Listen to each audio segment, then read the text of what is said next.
Welcome to Sarovod. I'm Glenn Paul. I'm in Karratha in Western Australia's Pilbara region, where a group of CSIRO scientists are working to establish whether air emissions being released by local industry are having an impact on ancient Aboriginal rock art that's been here for many thousands of years. Dolphin Island is among a number of small islands that make up the Burrup Peninsula, and one of two the CSIRO is monitoring on behalf of the Burrup Rock Art Monitoring Management Committee, a group commissioned by the Western Australia Department of State Development to investigate the possible adverse impacts of industrial emissions on the rock art.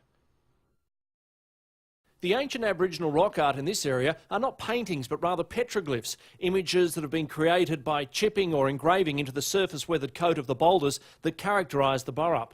These petroglyphs have cultural significance for the local Indigenous people, as well as being archaeologically important at a national and international level. To get out to Dolphin Island, we hitched a ride with local rangers from the Western Australia Department of Environment and Conservation, who picked us up on a dinghy to rendezvous with the larger Ranger vessel out in the peninsula. Get your shoes off. With the size of our team and the amount of equipment we carried, this would require more than one trip. After a short run, we sighted the Ranger vessel and soon were alongside. Once on board and with the dinghy secured, I spoke to the skipper, Rob Connell, about the trip out. Today we'd be visiting two islands, firstly Dolphin Island and then the smaller Gidley Island. With the run up the peninsula, we eventually sighted Dolphin Island, and with nowhere to land the larger vessel, the dinghy would again be used to transport us to and from the island. I took the second trip out, and with a wave from the skipper, we were on our way.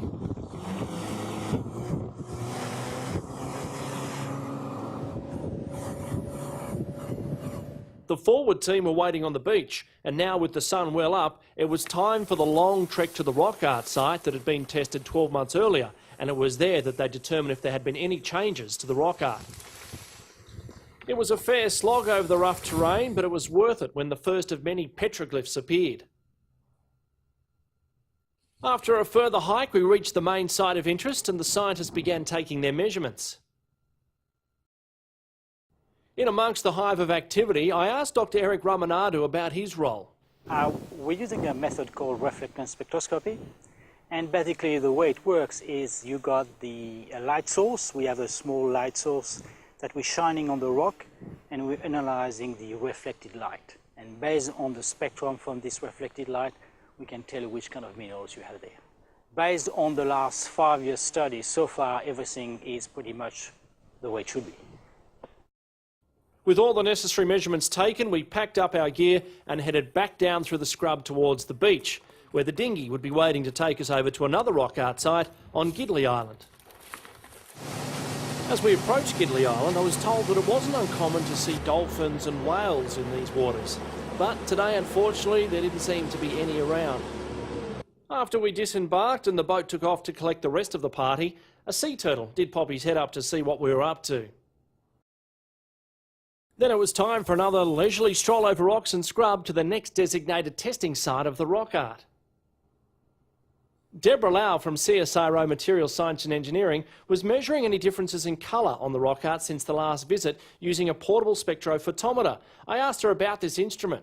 So what the instrument does is use light to irradiate the sample, so it shines some light on the sample and it measures the reflected light that comes back.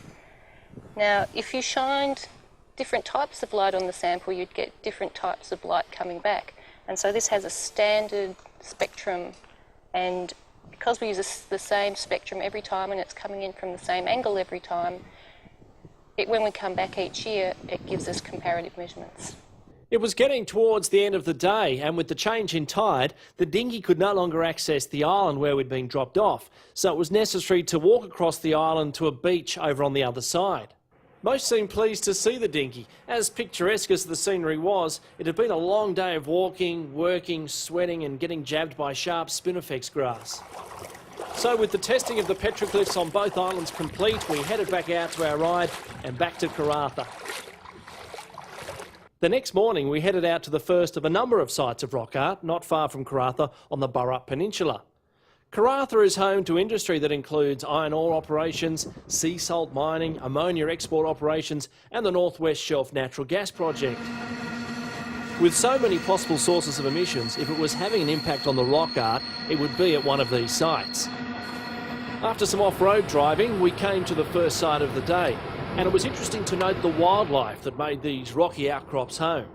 And so began another full day of testing the rock art for any indication of industrial emissions, such as dust from iron ore as it's transported and loaded onto ships, or emissions from other nearby industry.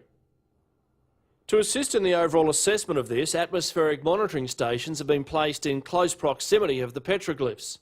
I asked Deborah how the previous day's testing related to what was being undertaken at these more local rock art sites. We're here today to do some more colour measurements and some more measurements of the mineralogy on the rock surface. And what we do is take some measurements down here near where industry is and compare those measurements to the ones that we took yesterday, which are up away from industry. Because there's natural weathering processes that happen as part of the way that rocks degrade naturally. And if we see any changes in the measurement here, we won't know whether it's attributable to industry or whether it's attributable to natural weathering processes unless we have some control measurements, which are the ones we took yesterday. The way the sites were chosen were that they were sort of a similar distance from the coast to the sites here and similar aspect to the weather and the prevailing winds and the rains and cyclones, so that we would be able to directly compare sites that were affected or believed to be affected by industry to those that we know are far away from industry and can't potentially be affected by them. Well, it's been quite a journey in what is a very spectacular part of the world. As for the Burrup rock art, well, so far so good under the watchful eye of the CSIRO science team. If you'd like to follow the ongoing study, you can do that by visiting our website. It's www.csiro.au.